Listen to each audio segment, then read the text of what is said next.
Friends, இன்றைக்கி நம்ம சேனலில் பார்க்க போகிறது ஒரு சுவையான ஆவக்காய் மாங்காய் ஊறுகாய் தான். இந்த சீசனுக்கு இது சூப்பராக இருக்கும். 2 மாங்காய் எடுத்திருக்கேன். ஆனால் அதை கட் பண்ணிங்கன்னா இந்த கப்புன்னு எந்த கப்பில் எடுத்துருக்கணும் எல்லாமே அதே கப்பில் எடுக்கணும். இது பாருங்கள், இந்த 1 கப்பு கடுகு பொடி, இது 250 கிராம்ஸ். அப்புறம் அதே கப்பில் சில்லி பவுடர், அதே கப்பில் உப்பு எடுத்து மிக்ஸ் பண்ணோம். 4 டீஸ்பூன் பெருங்காயப்பொடி, 2 டீஸ்பூன் மஞ்சப்பொடி, இதெல்லாம் போட்டு மிக்ஸ் பண்ணி வச்சுக்கிறோம்.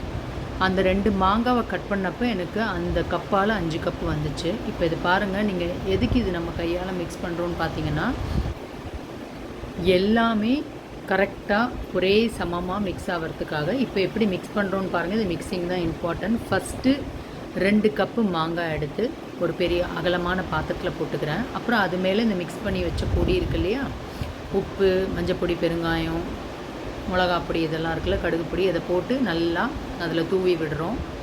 அதுக்கு மேலே என்ன பண்ணுறோன்னு பார்த்தீங்கன்னா, கருப்பு கொண்டக்கடலை இருக்கு இல்லையா, அதுவும் 50 கிராம், இது ஒரு 50 கிராம், வெந்தயம் 50 கிராம், இதை போட்டு கொஞ்சமாக தூவுறோம், கொஞ்சமாக தூவுறோம்.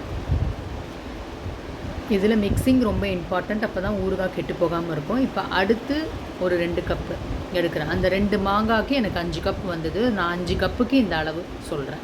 மிளகாப்பொடி, என்னென்ன மிளகாப்பொடி, கடுகு பொடி எல்லாம் நீங்கள் அந்த அளவு கப் வச்சு அளந்து போட்டு எந்த கப்பில் எடுக்கிறீங்களோ அதே கப்பில் எல்லாத்தையும் எடுத்துக்கோங்க. இப்போ அதே மாதிரியே செகண்ட் லேயர் பண்ணுறோம்.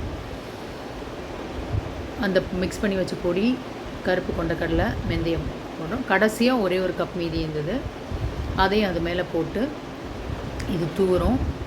இதுக்கு என்ன பண்ணுறீங்கன்னு பார்த்தீங்கன்னா, இப்போ இதே கப்பால் 2 கப்பு எண்ணெய், அதாவது எனக்கு 250 கிராம்ஸ் இந்த கப்போட அளவு. இப்போ எல்லாத்தையும் போட்டுட்டோம், மிக்ஸ் பண்ணிட்டோம். இந்த கப்பால் 2 கப்பு எண்ணெய் விடுறேன்.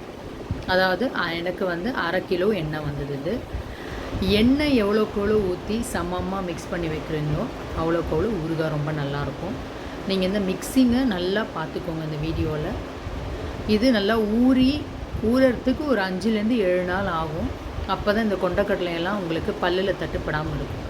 வீட்டில் ட்ரை பண்ணி பார்த்துட்டு சொல்லுங்கள். சுவையான ஆவக்காய் ஊறுகாய் ரெடி.